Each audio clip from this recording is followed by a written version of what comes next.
美国一代人吃尽的时代红利，全在暗中标好了天价，留给下一代人去扛。设想这样一个画面。一个当代的美国打工人刚交完这月高的离谱的房租，还完沉甸甸的助学贷款，看着银行卡里可怜的2位数余额，正叹着气啃手里的三明治。这时候，电视里出现了一位手里攥着3、4套大房子，拿着丰厚退休金的白发大爷。他推了推老花镜，居高临下的对着镜头撇嘴：“现在的年轻人啊，就是花钱太大手大脚，天天买那几10块钱的鳄梨吐司，连杯星巴克都不肯戒，难怪你们买不起房。”搁在以前，年轻人高低得写篇8000字的小作文兑现，但现在他们只会熟练的翻个白眼，甩出一句风靡全网的叹息 ：“OK, boomer。”行吧，老家伙，您开心就好。You had the best economy, you had the best jobs, you had the best everything. You say so yourself. It was so good, it was so amazing back in your time. You worked so hard, you made so much money, you did this, that, and this. And then now, consistently, vote away Social Security, vote away Medicare, vote away pensions, vote away 401k, vote away everything. Now that I got mine, no one else needs anything. Cause boomers are like, I got my piece of the cake, so throw away the cake. I got my slice of cake, so let's throw away the cake. What about the rest of the family? What about your grandkids? What about your cousins? What about your children?What about them? Do they not get a slice of cake? Do they not get a bit of everything that you fucking benefited from? Do they not get a bit of that? No, no, no. 而他们这一代被称为战后婴儿潮一代，大概在1946到1964年出生，把时钟拨回上世纪50年代，经历了2战的血肉横飞，熬过了大萧条的饿肚子。战后的美国终于长舒了一口气，紧接着剧本就开挂了。1945年到1960年，美国经济活像一台加满了极品燃油的 V8 发动机，一脚油门直接踩死，全靠政府坐在副驾驶上发疯一样的往里砸钱，老兵安置、发福利、搞军工。到了1956年，总统艾森豪威尔更是大笔一挥，拿1000亿美元出来，把全国的洲际高速公路给我修通。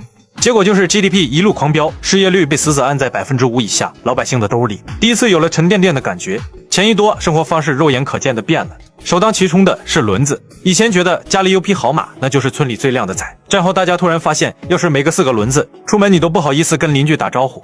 汽车催生了漫山遍野的汽车旅馆和快餐店，连看个电影大家都懒得下车，非要把车开进露天广场，坐在驾驶室里啃着爆米花盯大银幕。美国成了一个焊死在车轮上的国家，有了车腿就长了，谁还愿意挤在市区里像沙丁鱼罐头一样的破公寓？这时候，一个叫威廉·朗维特的商业奇才冒了出来，他盯着福特的汽车流水线一拍大腿，既然汽车能按标准件流水线生产，房子凭啥不行？于是他在纽约长岛圈了一大片地，像种白菜一样种出了 1.7 万栋2层小别墅，每栋占地460平米，带超大草坪，标配4个房间。就这么个小房子，卖7990美元。这是个什么概念？一个在流水线上干活的底层工人，只要踏踏实实干2年半，就能全款拿下。1947年刚开盘那天，短短3个小时，1400套房被秒杀一空。放今天，超市大妈抢特价鸡蛋都没这么疯狂。经济是狂飙了，大公司也兼并成了商业巨兽。为了维持这台庞大机器的运转，社会需要无数颗光鲜亮丽且听话的高配螺丝钉。于是，美国历史上出现了一个神奇的拐点：穿西装打领带的白领人数第一次反超了穿工装裤的蓝领。但在物质极度丰沛的过程中，美国人变了。在《组织人》这本书里，作者威廉·怀特指出，这个时代的美国人变了，变怂了。过去的美国人崇尚个人英雄主义，带着把枪就敢去西部拓荒。现在的美国人却在层级森严的办公室里，小心翼翼地揣摩着老板和同事的脸色。社会学家大卫·李斯曼更是新了，他在孤独的人群里把这群人称为他人支配型。你买什么车，穿什么衣服，连周末去哪里除草，都得看邻居的眼色。为了融入那个看似体面的中产阶级圈子，人们把个性悄悄锁进了地下室。而在没收个性的过程中，有一台发着幽蓝光芒的机器立下了汗马功劳——电视。1946年，全美只有不到2万台电视机，短短10几年后，这个数字膨胀到了4000万台，几乎占领了每一个家庭的客厅。每天晚上，无论你住东海岸还是西海岸，大家窝在沙发上看一样的肥皂剧，被一样的广告洗脑，第二天在饮水机旁聊着一样的八卦。几千万人的脑电波被这块小屏幕强行调到了同一个频道，大家都活成了流水线上的罐头人。其实他们这一代人也很珍惜这样的日子，毕竟他们是从大萧条走过来的，对他们而言，按部就班的流水线生活意味着稳定、可预期和免于匮乏。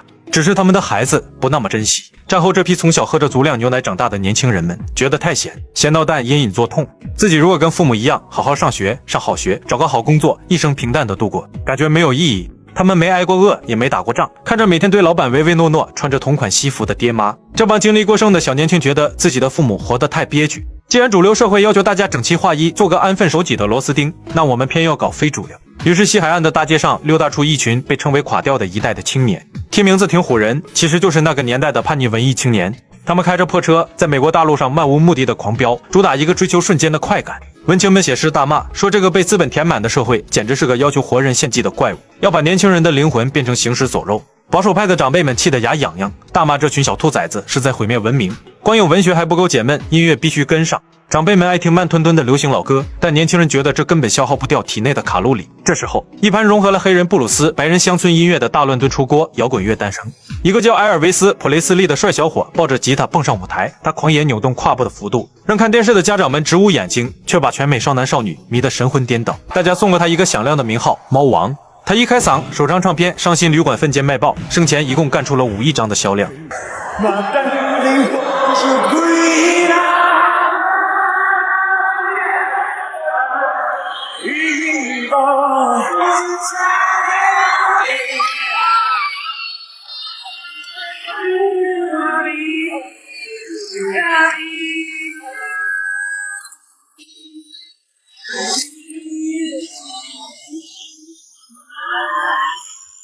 到了50年代末，正当大家沉浸在摇滚乐和郊区别墅的美梦中时，苏联人悄悄干了件大事，把卫星和加加林送上了天。美国人彻底急眼了，肯尼迪总统大手一挥，10年之内，咱们必须把人送上月球。美元像瀑布一样砸向科研和教育，搞航天工程，造电子计算机，顺带手还让大批退伍老兵和普通人家的孩子走进了大学。那是科技狂飙的燃情岁月，连空气里都飘着知识和经费的味道。但就在佛罗里达州的火箭喷吐着烈焰直冲云霄的时候，如果你把视线拉低，贴着地面看，就会发现一幅令人心情复杂的画面。1962年，社会学家迈克尔·汉林顿出版了一本名为《另一个美国》的书。这本书毫不留情地撕开了丰裕社会的遮羞布。大家原以为全美国人都过上了吃牛排、看电视的神仙日子，结果一统计，居然有2000多万人正趴在贫困线以下艰难喘气。罗斯福当年推行新政，心里盘算着想救下所有人，但也确实不可能一步完成，只能说暂时受限于当时的客观条件，无法把安全网罩住每一个角落。而战后这趟经济列车开得实在太猛了，快到引发了一场残酷的产业大洗牌。南方的棉花地里开进了隆隆作响的机械采棉机，化工厂里合成了便宜的人造纤维，这让成千上万靠天吃饭的佃农直接被砸了饭碗。为了找口饭吃，大批黑人、破产农民以及外来移民像潮水一样涌向芝加哥、纽约这些大城市。可城市里的中产白人早就开着小汽车跑到了宽敞的郊区，把拥挤破败的市中心留给了他们。一边是耗资数百亿美元的阿波罗登月计划，另一边是滴水漏风的城市贫民窟。时代红利就像一场倾盆大雨，有人拿着大水缸接水，有人却连个碗都没有。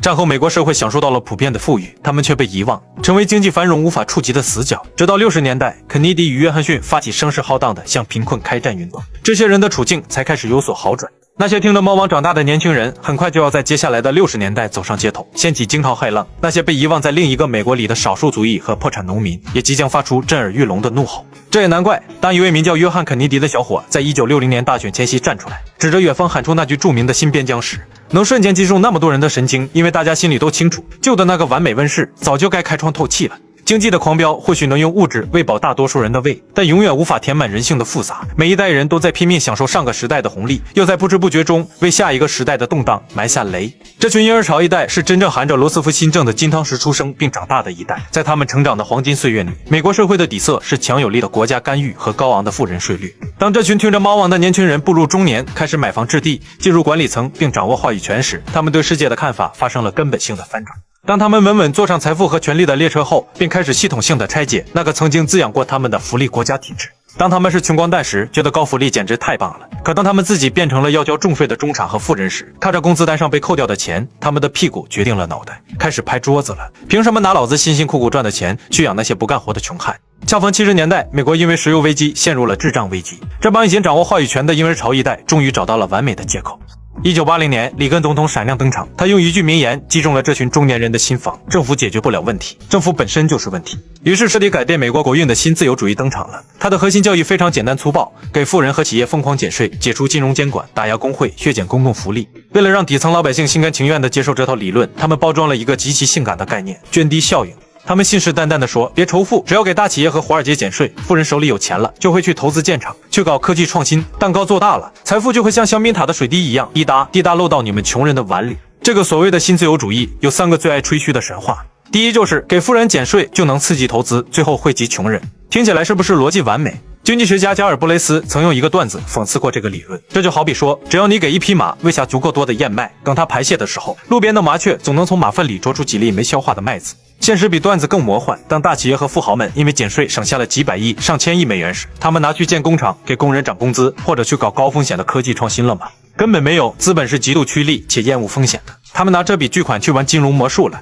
过去40年，美国大企业拿到减税红利后，干得最多的一件事叫股票回购。公司直接在市场上买自家股票，人为把股价炒上天。为什么？因为 CEO 和高管们的巨额年终奖是和股价死死绑定的。股价一涨，高管们瞬间套现几千万美元，转身去买了加勒比海的游艇。在这个过程中，一滴水都没流到穷人的碗里。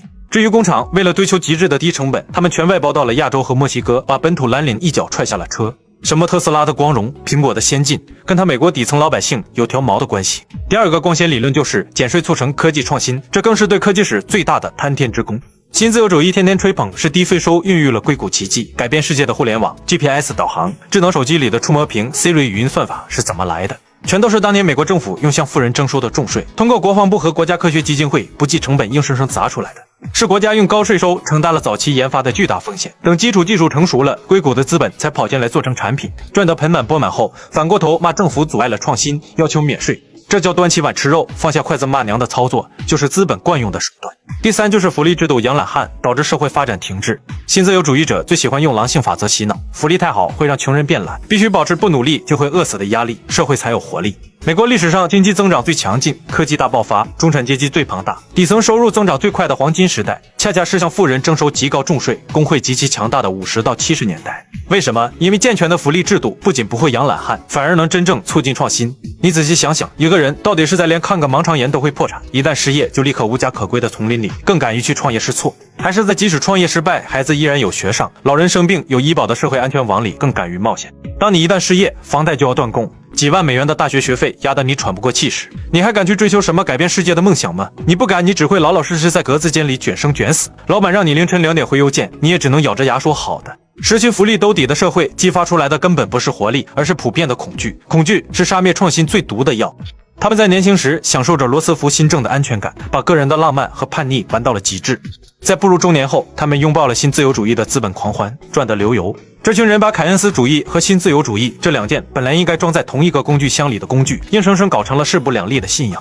所以在正常的逻辑里，经济就像开车，经济低迷快饿死时，你需要凯恩斯主义；当机构僵化血管堵塞时，你需要新自由主义。这本该是配合使用，但魔幻的是，政客和资本巨头们发现，只要把这两者绝对对立化，就可以完美掩盖他们合法抢劫的动作。他们甚至玩出了一套极其无耻的双标。对穷人，他们是冷酷的新自由主义者，你失业破产了，那是你不够努力，政府不能发福利养懒汉，优胜劣汰是自然规律，你自己去自由市场里卷吧。对富豪和跨国集团，他们却是狂热的凯恩斯主义者。一旦华尔街的金融巨头因为玩高杠杆把天捅破了，比如2008年次贷危机，他们秒变脸，哎呀，我们可是大到不能倒，政府赶紧拿纳税人的几万亿来印钞兜底啊！